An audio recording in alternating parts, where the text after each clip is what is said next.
आज सेतू अभ्यासक्रमाचा 35वा दिवस. आज आपण शिकणार आहोत एका चलातील रेषीय समीकरण योग्य नियमांचा उपयोग करून कसे सोडवायचे. यापूर्वी मी तुम्हाला सांगतो, एक चलातील रेषीय समीकरण यामध्ये चल एकच असते. चल म्हणजे काय, तर ज्याची किंमत बदलत असते. एक्स वाय झेड ए ते झेड कोणतेही लेटर्स आपण चल म्हणून घेऊ शकतो. याला चल का म्हणतात, की त्याची किंमत समीकरणानुसार बदलत असते. कधी एक्स बरोबर 3 येईल, कधी 5 येईल, कधी 8 येईल, कधी -2 येईल. Therefore it is non as चल, variable.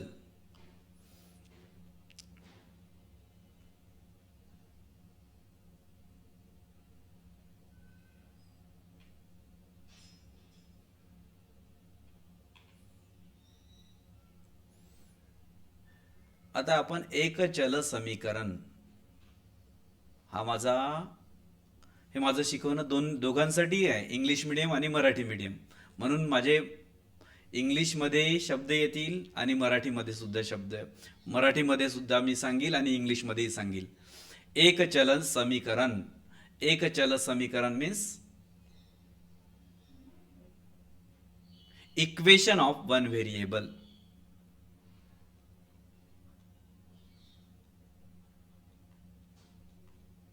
Equation of one variable.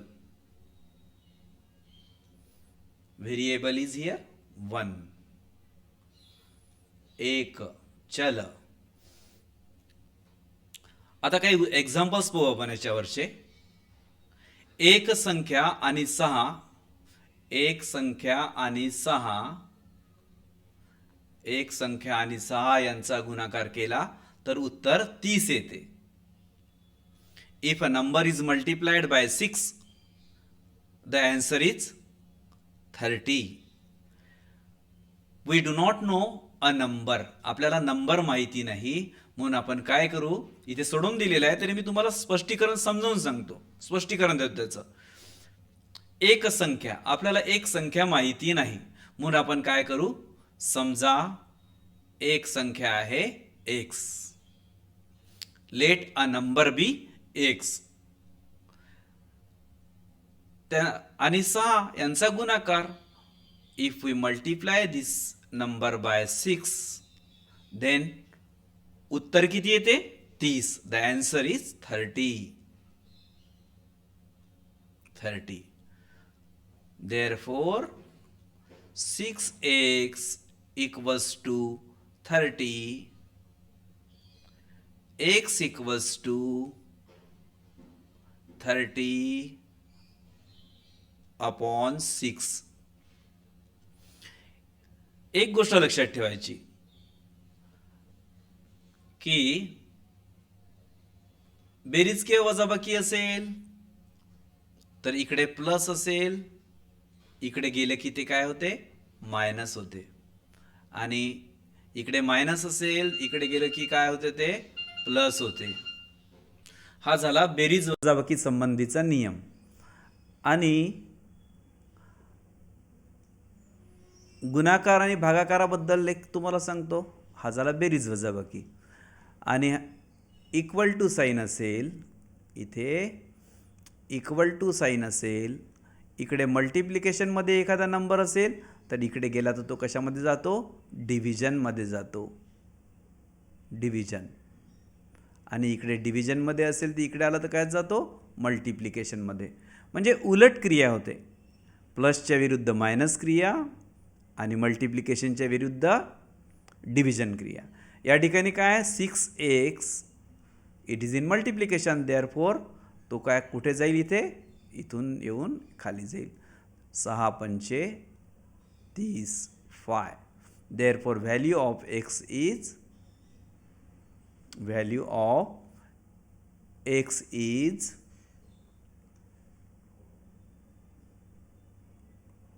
5.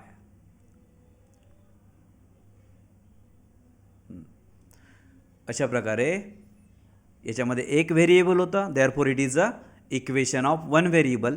एक याच्याला समीकरण. समीकरण का बरं म्हणायचं? कारण इक्वल टू साईन आहे. आता आपण दुसरं एक्झाम्पल पाहू. या एक्झाम्पलमध्ये पहा, एका संख्येची आठपट, एका संख्येची आठपट 40 आहे, तर ती संख्या कोणती? आठपट. 8 times of a number, 8 times of a number is 40. Then find that number. What is the number?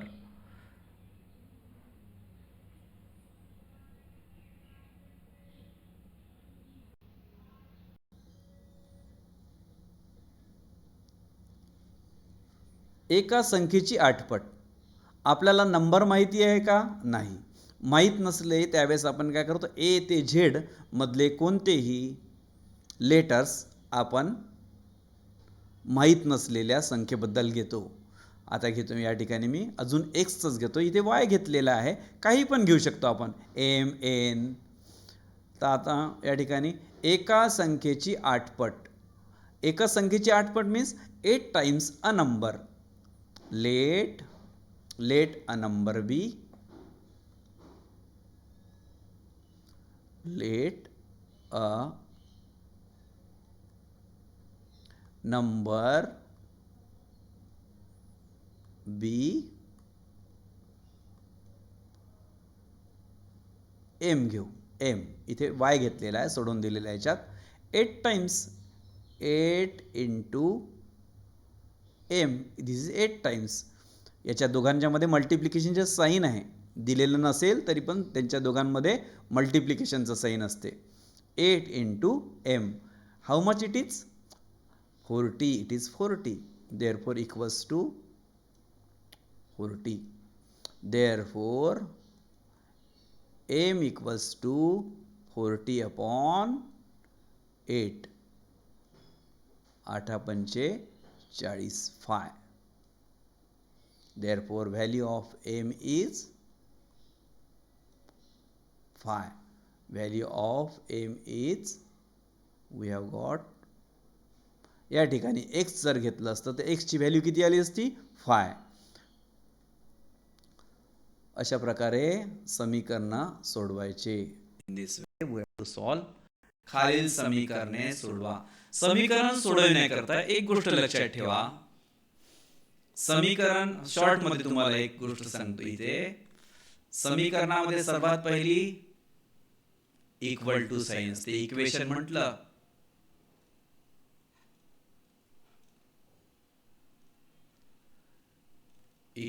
म्हटलं कोणाला इक्वेशन म्हणायचं, कोणाला समीकरण म्हणायचं?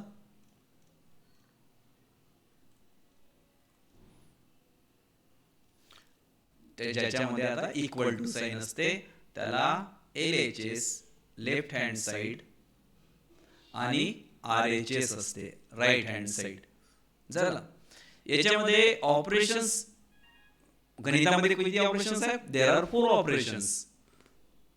Addition, subtraction, multiplication and division.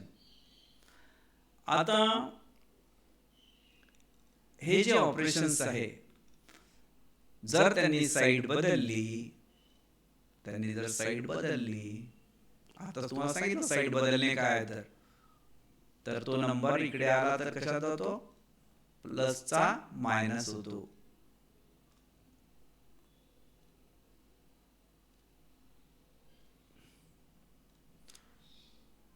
Plus असेल तर मायनस.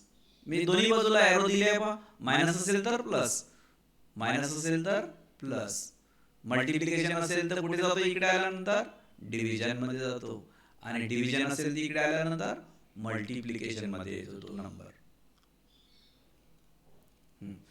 हे एवढं जर तुम्ही लक्षात ठेवलं फॉर सॉल्विंग इक्वेशन, तर इक्वेशन हा भाग फार सोपा होऊन जाईल. याच्या व्यतिरिक्त इक्वेशन मध्ये काहीच नाही.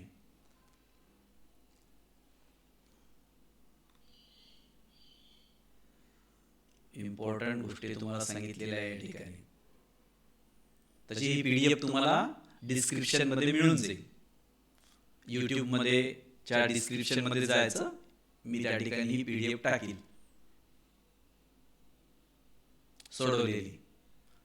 आता खालील समीकरण सोडून चलाची किंमत काढा.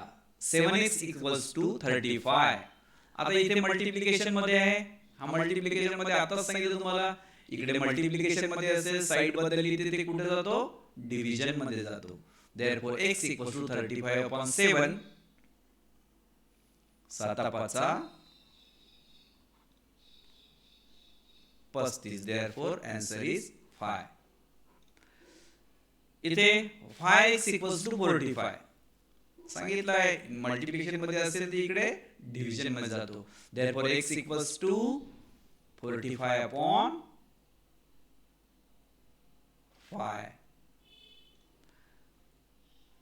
5 9 45 9. Answer is 9. अशा प्रकारे आपल्याला एक्झाम्पल सोडवता येतात.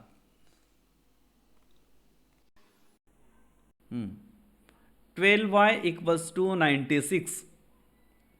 12y = 96.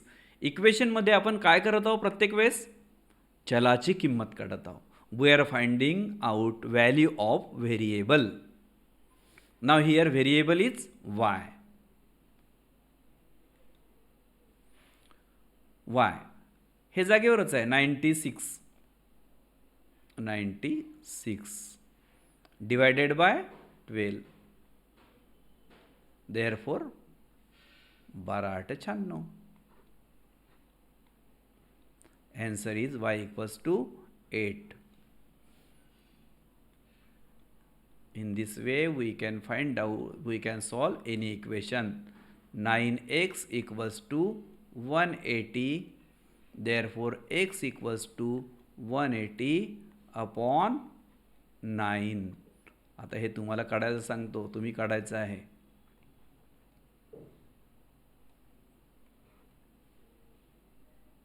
इथे 18y = 144.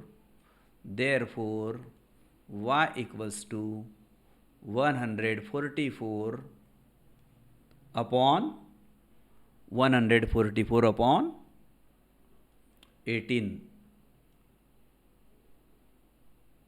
याचा आन्सर काढा.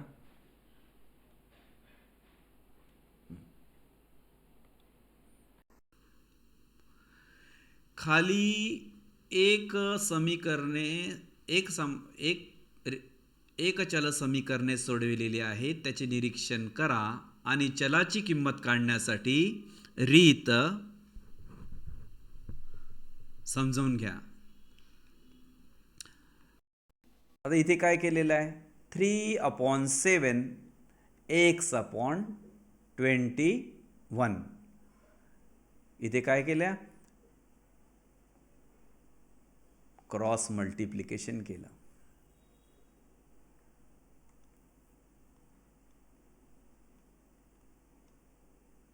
थ्री 3 × 21. कसं सोडवायचं हे जसं आहे तसंच राहू द्या. इकडे = 7x. Therefore 7x = 3 × 21.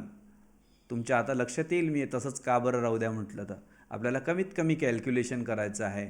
3 × 21. Therefore x = 3 × 21. इकडे काय साईन नाही दिला आहे म्हणजे या ठिकाणी कोणतं साईन असते, आत्ताच सांगितलं, मल्टिप्लिकेशन साईन असते. दिलेलं नसलं की मल्टिप्लिकेशन समजून जायचं. देअरफॉर हे काय होईल, 7 कुठे येईल, खाली येतील. 7 × 21. Therefore 3 × 3 = 9. x = 9.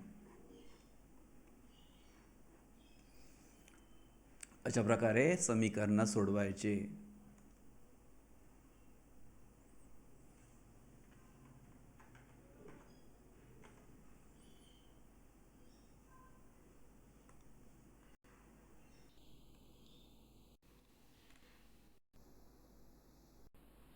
X equals to 9 आत्ता आपण काढलं ना, एक्स इक्वल्स टू 9.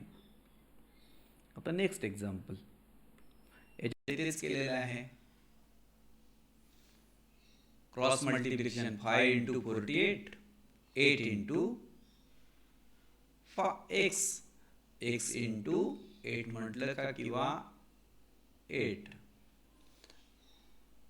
म्हणून इथे काय 8x इक्वल्स टू, कन्फ्यूज नाही व्हायचं, मेथड तीच आहे. मी डावी बाजू उजवीकडे लिहिली, उजवी बाजू डावीकडे लिहिली.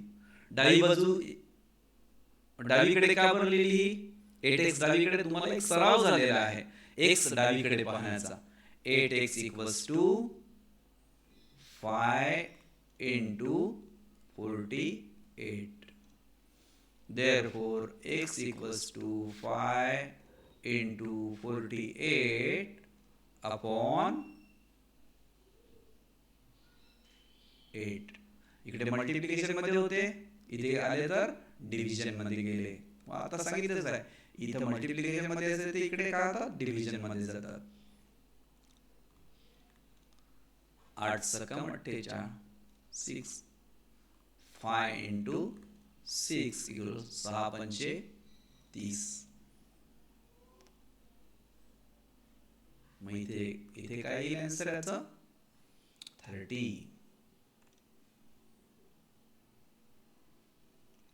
It is 30.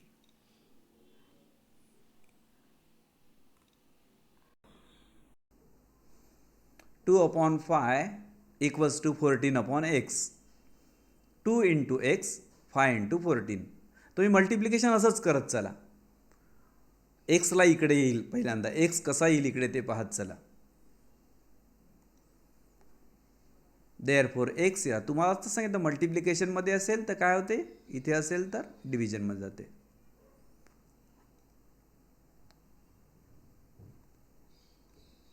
बेसाती 14, 7 into 5, therefore 35. X equals to 35.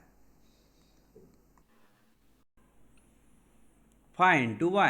Next example, 5 into y. 5 into y. 15 into इथे 7. 15 into 7. आता 5 मल्टिप्लिकेशनमध्ये आत्ताच सांगितलं, इथे असेल तर कुठे जाते, डिनॉमिनेटरमध्ये. 5 इंटू 15 इंटू 7 डिवायडेड बाय काय होईल 5. 5 एक 5, 5 त्रिक 15. Therefore 3 into 7 equals to 21. Y equals to 21.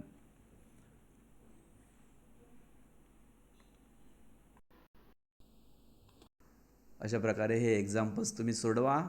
याचे मी तुम्हाला ॲन्सर्स मला पाठवा लिहून तुम्ही काढून. आणि जर तुम्हाला हे आवडलं असेल तर लाईक करा आणि सबस्क्राईब करा.